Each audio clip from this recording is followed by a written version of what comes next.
તો મજામાં છીએ। અત્યારે વાગી ગયા છે બપોરના, જોઈ જો હું કેટલા વાગ્યા છે, 2 વાગી ગયા છે બપોરના 2 વાગી ગયા છે। હમણાં અમારે સુવાની તૈયારી થશે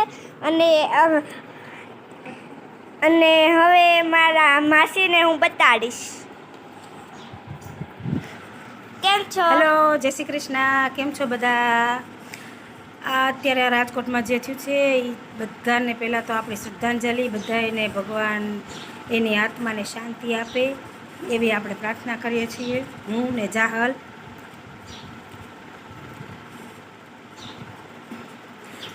આલોક જાહલ અને બહુ શોખ છે, તમે બધાય એની અને અમારી ચેનલને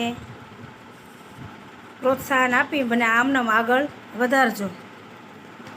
અને હવે આપણે ઉતારીશું આપણા હેતલબેનનો।